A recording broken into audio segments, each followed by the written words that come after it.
मुझे माफ कर देना मेरे बच्चे, मैं भी चले जाना चाहिए। क्या हुआ आशा? माँ वो आदमी बहुत गंदा था, उसके हाथ और पाँव से कीड़े निकल रहे थे। माँ बाबा आप ये प्रसाद लीजिए।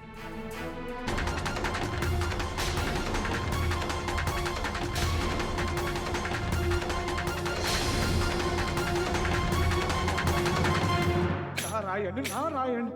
माते, कितनी कठिनाइयों के बाद साक्षी के जीवन में खुशियां आई और उन खुशियों में ग्रहण लगाने शील कुमार फिर से आ गया।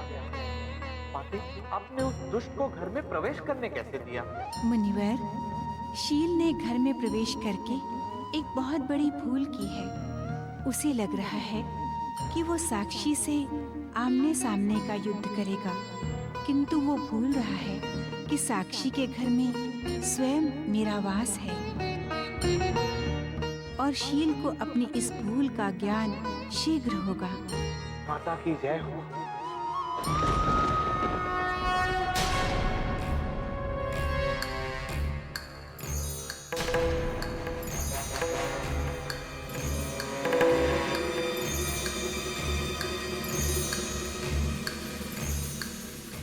आप सब लोग कौन हैं? मैं आप लोगों को नहीं जानता। मामा जी मेरी तरफ देखिए, मैं साक्षी हूँ और ये रुद्र है मामा जी। आपकी एक बहन भी है जिनका नाम कुसुम है। मामा जी पहचानिए हम लोगों को। भगवान के वास्ते मुझ पर विश्वास कीजिए। कौन रुद्र, कौन साक्षी, कौन कुसुम मैंने ये नाम पहली बार सुने। मैं किसी को नहीं पहचानता। मामा जी देखिए इधर, पहचानिए मुझे मामा जी। मैं रुद्र। मामा जी आपका परिवार है। हमें तो लगा था कि उस काली रात में आप भी।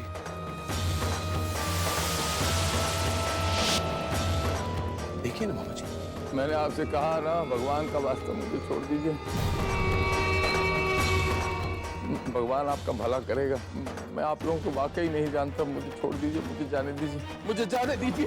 शांत शांत शांत शांत अंकल, शांत हो जाए। सब ठीक है, सब ठीक है। लगता है किसी बहुत गहरे सदमे की वजह से इनकी याददाश्त चली गई है। अंकल देखिए, मैं एक डॉक्टर हूँ और मैं आपकी मदद कर सकता हूँ। क्या आप मुझे अपने परिवार के बारे में कुछ बता सकते हैं? किसी का नाम याद है आपको? कुछ भी? मुझे कुछ याद नहीं है। बस धुंधली सी एक याद ये बाकी है कि 18 साल पहले मैं एक अस्पताल में था और किसी डॉक्टर ने मुझे बताया था कि तूफान में मैं फंस गया था। शायद उसी हादसे में आपकी याददाश्त चली गई। देखिए, यही आपका परिवार है जो 18 साल पहले आपसे बिछड़ गया था। पहचानने की कोशिश कीजिए ना। मैं सोचना शुरू करता हूँ तो मेरे सर में दर्द शुरू हो जाता है। मेरा सर बहुत दर्द कर रहा है, मुझसे बर्दाश्त नहीं हो रहा। शांत हो जाइए अंकल। बेटा मुझे काम करो ना, अंदर लेकर जी आइए अंकल, आइए। आप सब लोग बैठिए आप।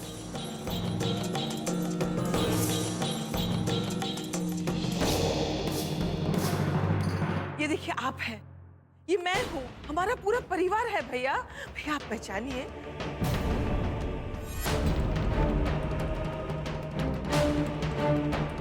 याद करने की कोशिश कीजिए ना भैया। ये तो मैं हूँ, ये तो मैं हूँ। बाकी याद नहीं आ रहा मुझे कुछ।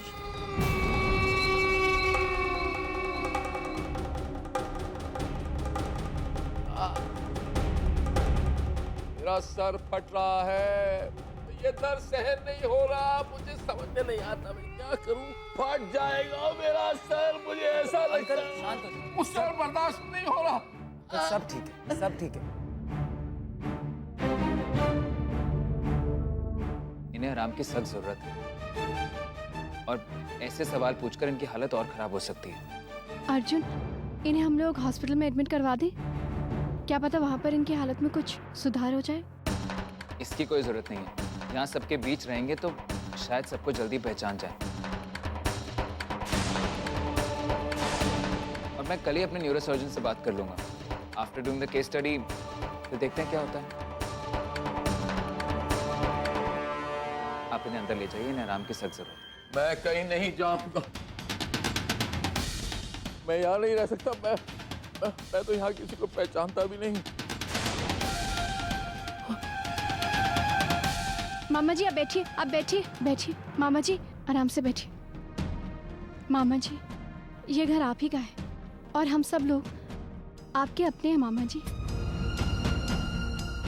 मामा जी चलिए ऊपर चलकर आराम कीजिए, आइए आराम से उठिए। अब मैं चलता हूँ, कोई ज़रूरी बात होगी तो मुझे फ़ोन कीजिए।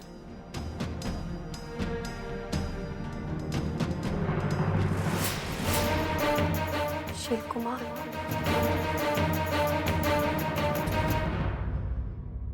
आशा मामा जी को ऊपर लेकर जा।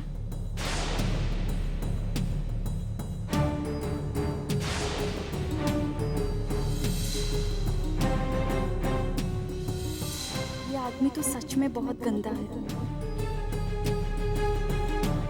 और वो कीड़े जो मैंने देखे थे, पर मैं ये बात किसी से कह भी तो नहीं सकती।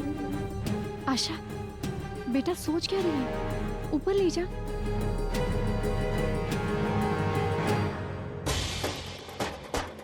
मामा जी जाइए इसके साथ।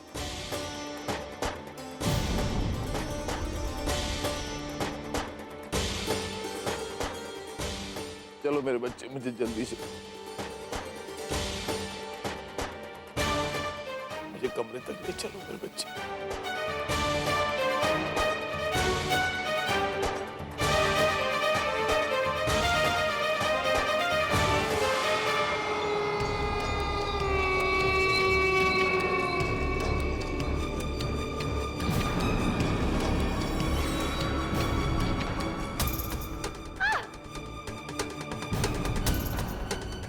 मामा जी संभालिए, संभालिए मामा जी, संभालिए मामा जी।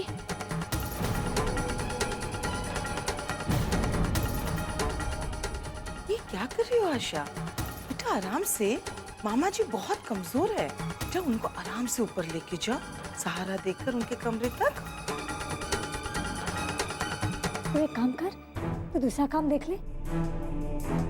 नानू को ऊपर कमरे तक मैं छोड़कर आती हूँ। नहीं निशा, मैं नानू जी को छोड़कर आती हूँ, आप रहने दीजिए।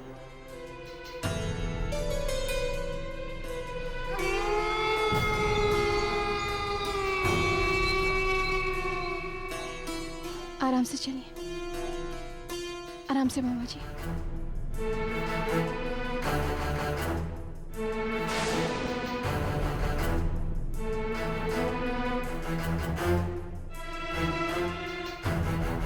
नमस्ते मामा जी, कैसे हैं आप?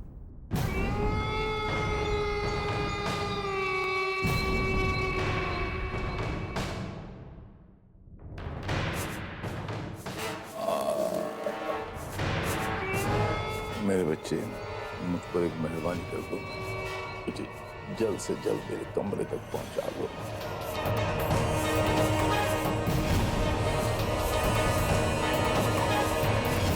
बहुत पीड़ा हो रही है।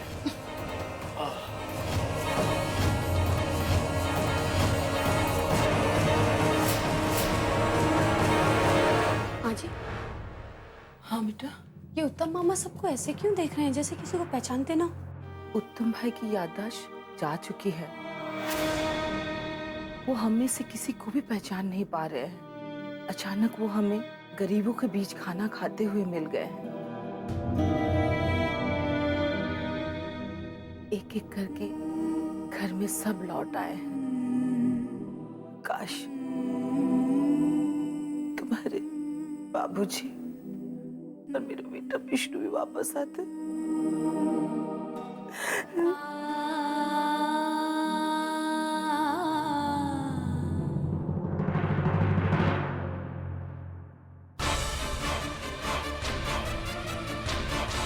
इतनी जद्दोजहद करके मैं हारने के लिए मृत्यु लोक पे नहीं आया हूँ। तुम्हारी जगह इस फर्श पे नहीं, उस मंजिल पे है जहां मैं तुम्हें पहुंचाना चाहता हूँ।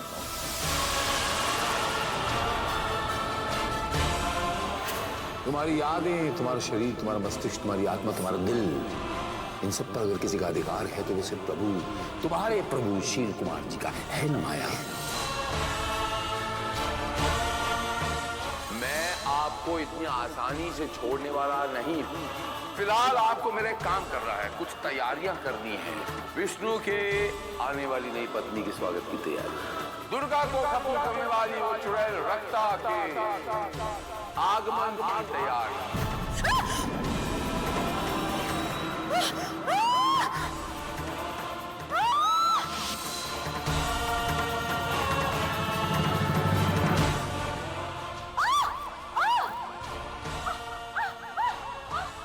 और तपस्या के बाद ये वरदान मिला है माया कि मैं किसी भी चीज में अपने आप को चेंज कर सकता हूं, तब्दील कर सकता हूं।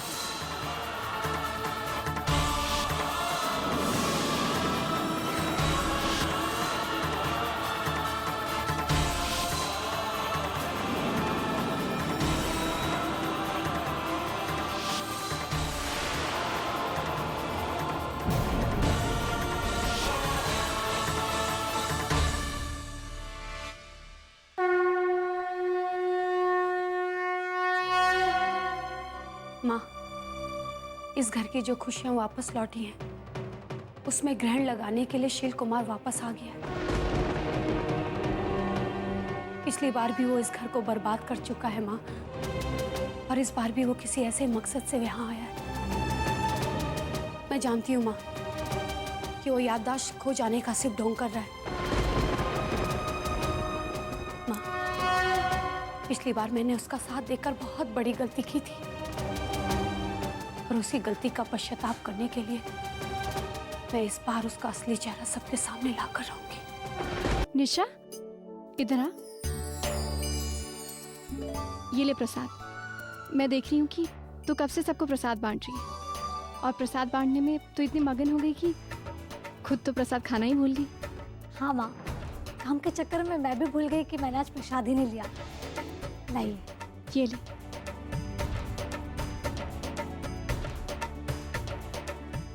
आशा, ये ले प्रसाद।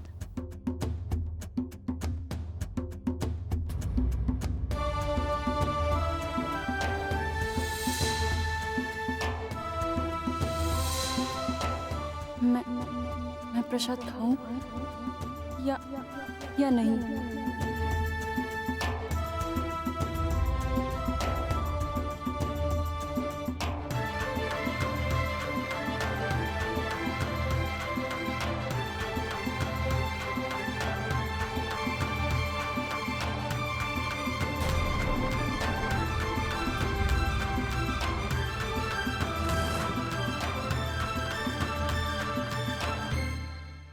क्या हुआ आशा? माँ, मैं ऊपर जाकर नहा कर आती हूँ, उसके बाद प्रसाद खाऊंगी। अरे भला प्रसाद खाने के लिए नहाने की क्या जरूरत है? और देख, तू सुबह पूजा से पहले नहा चुकी है ना। माँ पता नहीं, मुझे कुछ अजीब सा महसूस हो रहा है। मैं पहले ऊपर जाकर नहा कर आती, उसके बाद प्रसाद खाऊंगी। आशा, ये अचानक इस लड़की को हो क्या गया?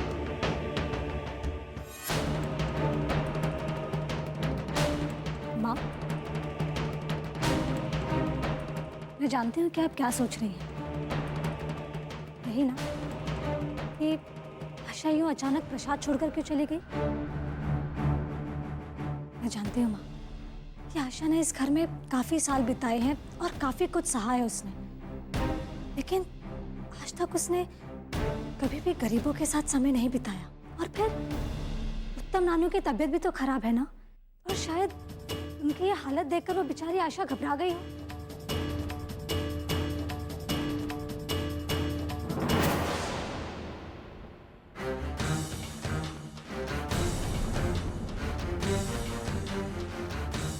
क्या निशा जो कह रही है वो सच है? क्या सचमुच मेरे आशा के मन में गरीब अमीर जैसी कोई भावना है? क्या मामा जी से उसे घृणा लगी?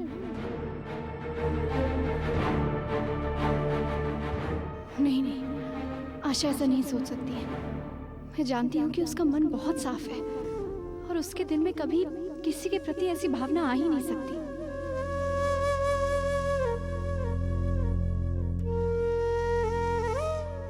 माँ, आप क्या सोचने लगी?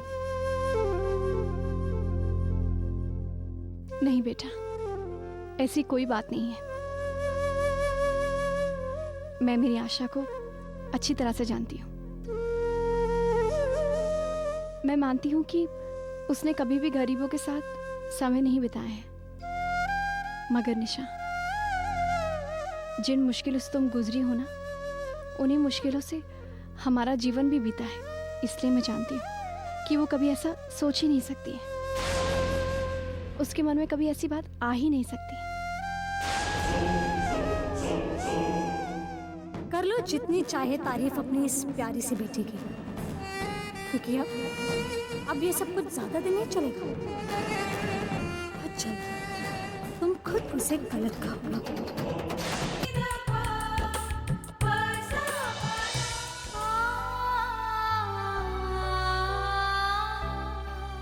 मुझे माफ कर दीजिए माता रानी। मैं ऐसा कैसे कर सकती हूँ? उत्तम नानू तो मेरे बड़े हैं, मुझे उनके साथ ऐसा बर्ताव नहीं करना चाहिए था। पर माता रानी, जब उत्तम नानू के शरीर से मैंने उन कीड़ों को निकलते हुए देखा तो मैं बहुत डर गई थी। मुझे क्षमा कर दीजिए माता रानी, क्षमा कर दीजिए। मुझे ऐसा नहीं करना चाहिए था उनके साथ। मुझे क्षमा कर दीजिए।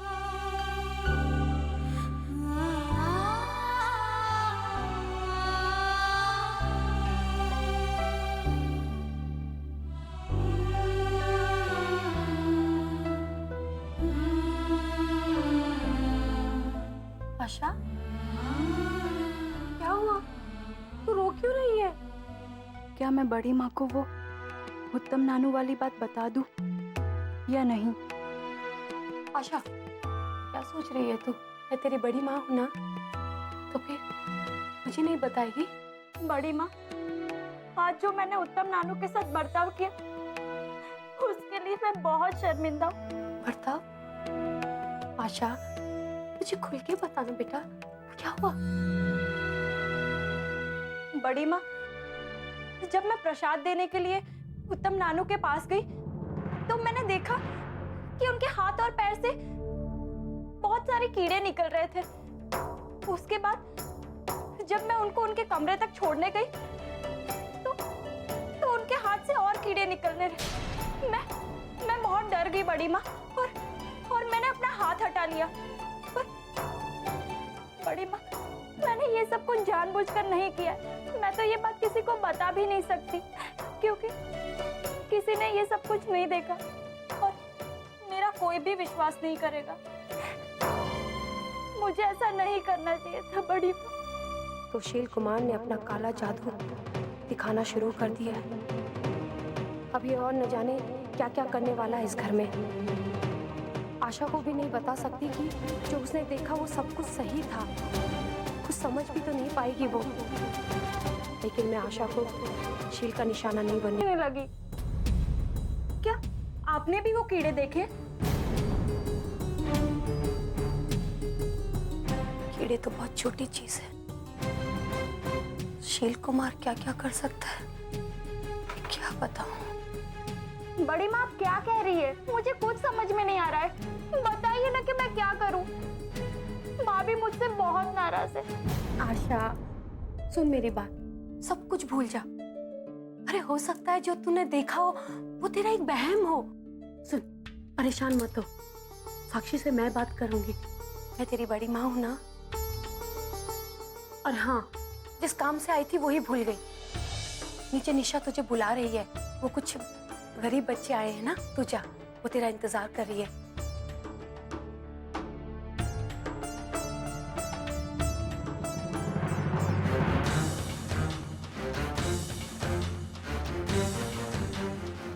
शील कुमार, मैं जानती हूँ कि तुम इस घर में किसी बड़े मकसद से आई हो, और इस बार आशा को तुम अपना निशाना बना रहे हो।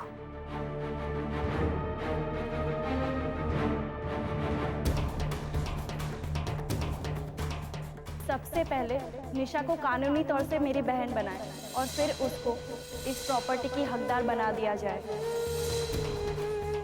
वो आदमी बहुत गंदा था। उसके हाथ और पांव से कीड़े निकल रहे थे माँ।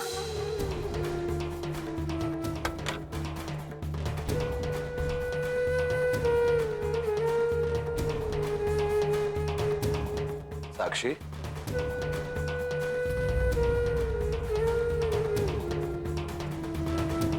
साक्षी, हाँ जी।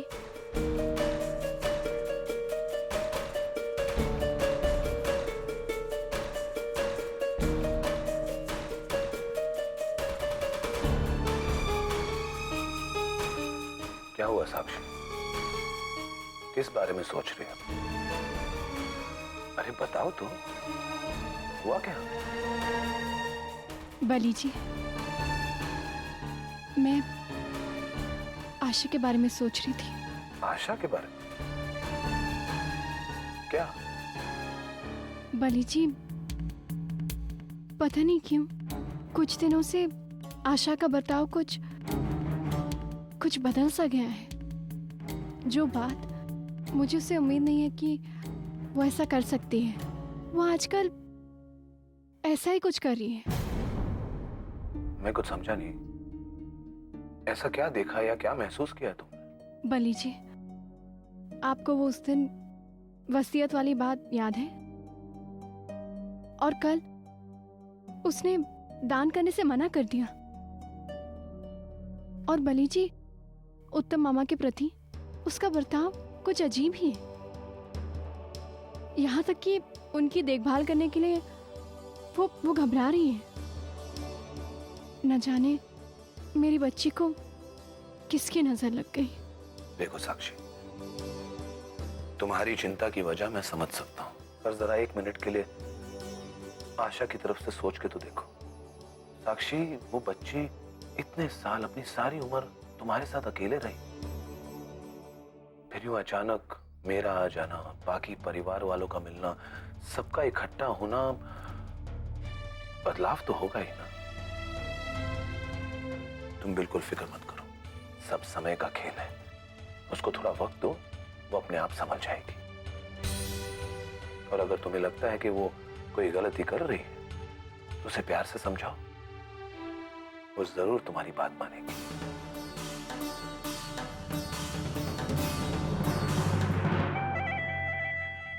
दादू, आज तो आपने कमाल ही कर दिया। लेकिन आपने ऐसा किया क्या कि वो आशा आपके पास आने को तैयार ही नहीं थी? दादू, वो इतना डर गई थी कि वो आपको आपके कमरे तक छोड़ने आने में कांप रही थी। वहां पे तो इतने सारे लोग थे, इसलिए मैं पूछ नहीं पाई। बताइए ना मुझे कि आखिर आपने ऐसा किया क्या? आप वाकई में सच्ची मुच्ची जानना चाहती हैं? हाँ दादू, सच्ची मुच्ची जानना चाहती हूँ कि वो ऐसे इतना डर क्यों गई। तो देखो,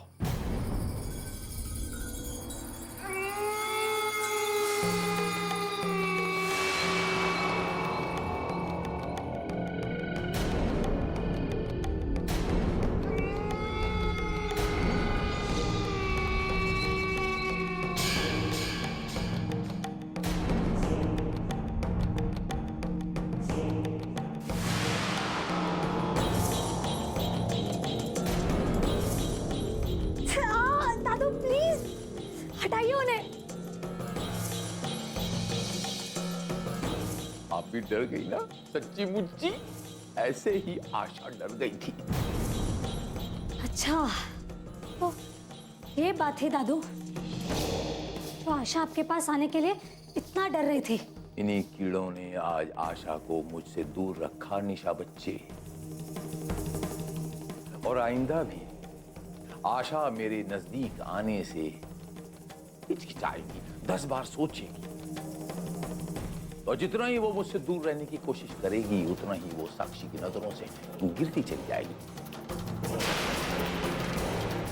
मेरे लिए आशा की आंखों में गिरना साक्षी के मन में उतनी ही नफरत पैदा कर देगी।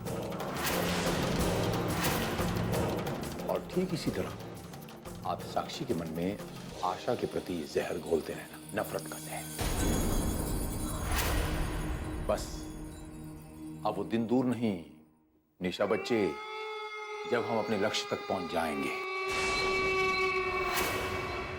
और साक्षी के मन में आशा के लिए सिर्फ नफरत ही रहेगी। दादू, मैं आपको बता नहीं सकती कि मैं कितनी खुश हूँ आपको यहाँ देखकर। मैं भी बहुत खुश हूं मेरे बच्चे। आप चिंता मत कीजिए, अब आपका तो दुआ आ गया है। मेरे बच्चे, बहुत देर हो गई है, इससे पहले कि हमारी कोई बातें सुन ले, आपको आपके कमरे में जाके सो जाना चाहिए। मैं जाती हूँ। जाओ।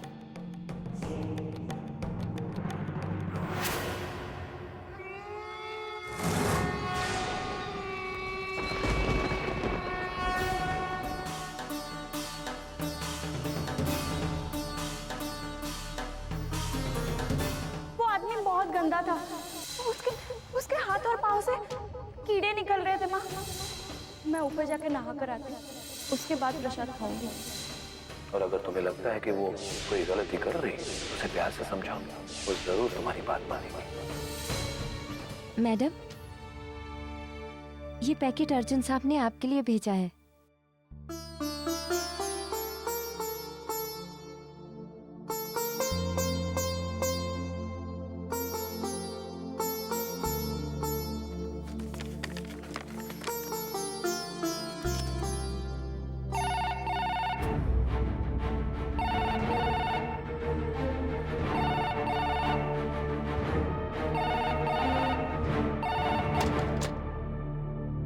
हेलो। नमस्ते जी, मैं अर्जुन बोल रहा हूँ। नमस्ते अर्जुन। अब एक्चुअली मैंने अपने हॉस्पिटल के बेस्ट न्यूरोसर्जन से नानू की केस हिस्ट्री और कंडीशन डिस्कस की है। वो डॉक्टर तो अभी इंडिया में नहीं है, पर उन्होंने कुछ मेडिसिन प्रिस्क्राइब की है जो नानू को सुबह सुबह देनी है। वो पैकेट मैंने आपके घर भिजवा दिया। एंड आई रियली होप कि इससे उनकी कंडीशन एकदम बेहतर हो जाए। हाँ अर्जुन, मुझे वो दवाइयाँ मिल गई हैं। अर्जुन, मेरे समझ में नहीं आ रहा है कि मैं तुम्हारा शुक्रिया कैसे करूं। अर्जुन, तुमने हमारे घर के लिए आज तक बहुत कुछ किया है। अब तक तो तुम्हारी शादी आशा से हुई भी नहीं है, मगर फिर भी ऐसा लगता है कि जैसे तुम हमारे परिवार का एक अहम हिस्सा बन गए हो। आप कैसी बातें कर रही हैं? मैं हमेशा आप लोगों के साथ खड़ा हूँ। आप नानू को टाइम पर दवाइयाँ देते रहना। मैं उनका हालचाल पूछने के लिए फिर फोन करूंगा। अब वैसे घर पे बाकी सब लोग कैसे हैं? हाँ हाँ हाँ अर्जुन, सब ठीक है। ठीक है, मैं अभी फोन रखता हूँ। ठीक है।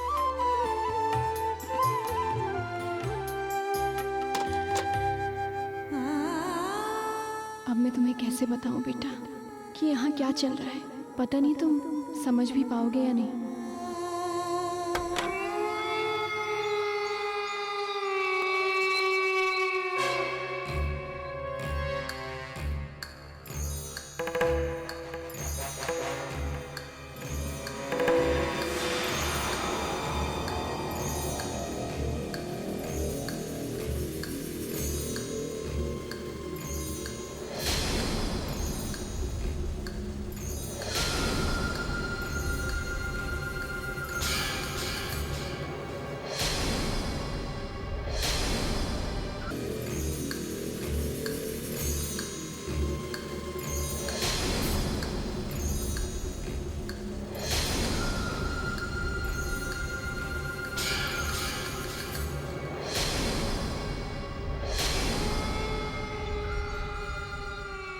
शील कुमार, मैं जानती हूँ कि तुम नाटक कर रहे हो और तुम्हारा राज जानने के लिए मैं तुमसे बिल्कुल वही पुरानी माया बनकर मिलूंगी जो तुम्हारे हर पाप में तुम्हारा साथ देती थी।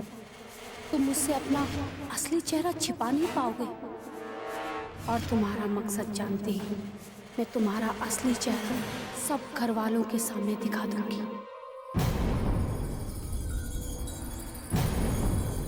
आप यहाँ पर क्या कर रही हैं? कौन है आप? प्रभु, प्रभु जी, आपने मुझे नहीं पहचाना? मैं माया हूँ। प्रभु जी, मैं ही तो थी इस घर में जिसने आपका साथ दिया। प्रभु जी, आप कहाँ चले गए थे? मैंने आपको कितना ढूंढा। प्रभु मुझे फिर से अपने चरणों में जगह दे दीजिए। प्रभु, मैं आपके हाथों माता की हार देखने के लिए कब से बेचैन हूँ। प्रभु, मुझे आज्ञा दीजिए कि मुझे क्या करना है। मैं जानती हूँ प्रभु, अगर आप इस घर में वापस आए हैं किसी बड़े मकसद से आए होंगे। प्रभु, मैं सच कह रही हूँ, मैंने आपका कितना इंतजार किया। मुझे मालूम है प्रभु कि आप इस घर के लोगों को बुलाने का नाटक कर रहे हैं, लेकिन प्रभु मुझे इस बात का दुख है कि आपने मुझे भी नहीं पहचाना, जिसने इस घर के लोगों की बर्बादी और माता रानी के खिलाफ आपकी लड़ाई में आपका साथ दिया। आपने उस माया को भी भुला दिया प्रभु। आपने मुझे अपना साथी नहीं माना। मेरे बच्चे, उठो, उठो। मेरे बच्चे, ये तो बात है कि मुझे सुनकर प्रसन्नता हुई कि आप मुझे अब भी इतना मानती हैं। लेकिन मेरे बच्चे, मैं वाकई में नहीं जानता कि आप किस संदर्भ में बात कर रही हैं। मैं वाकई में आपको नहीं जानता। लेकिन अगर आपने जो कुछ भी मेरे अतीत के बारे में कहा, अगर वो सच है, मैं बहुत हैरान परेशान हूं। क्या वाकई में मैं इतना बुरा इंसान था? क्या इंसान इतना बुरा हो सकता है मेरे बच्चे कि अपने फायदे के लिए वो इस हद तक जा सकता है, इतने बुरे काम कर सकता है?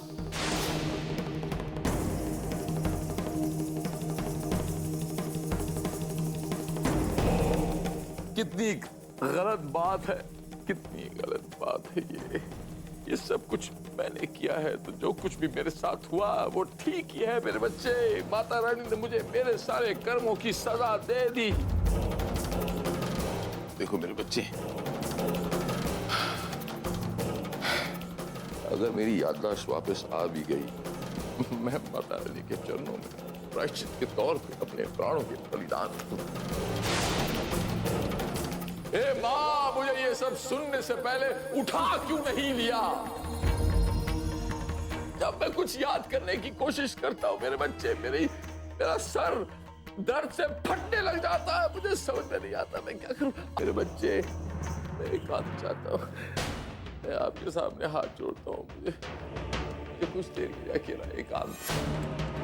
क्या इसकी याददाश्त सच में जा चुकी है, या ये फिर मुझे अपने इस नाटक से बेवकूफ बनाकर भटकाने की कोशिश कर रहा है? मेरे बच्चे,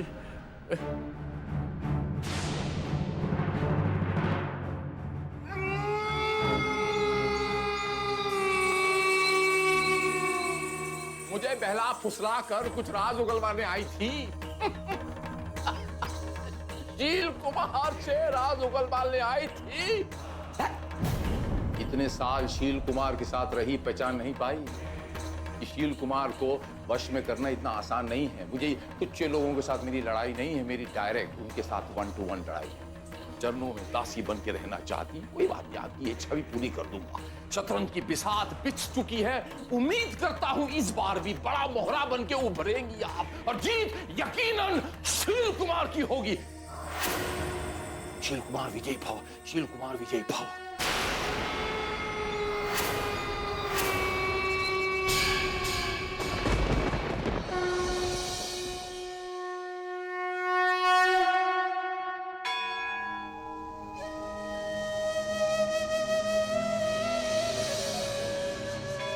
माँ, अभी तो हमारे इस घर में खुशियाँ आई हैं, और खुशियाँ आती हैं, मेरी तो कुछ समझ में नहीं आ रहा है माँ। इतने सालों से लड़ते लड़ते मैं थक चुकी हूँ माँ। अब और हिम्मत नहीं है माँ मेरे अंदर, इसलिए अब आप ही कुछ कीजिए माँ। मेरी इस उलझन को, इस परेशानी को अब आप ही दूर कर सकती हैं माँ।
माता की कथाएं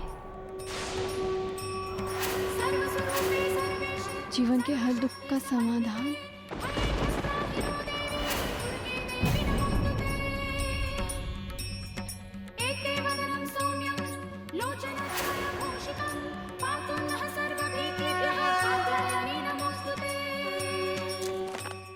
आप धन्य हैं माँ, आपने इतनी आसानी से मुझे समझा दिया। मेरी परेशानियों का हल भी आपने बता दिया माँ। मैं समझ गई हूँ माँ कि मुझे क्या करना है। आपका लाख लाख धन्यवाद, लाख लाख धन्यवाद।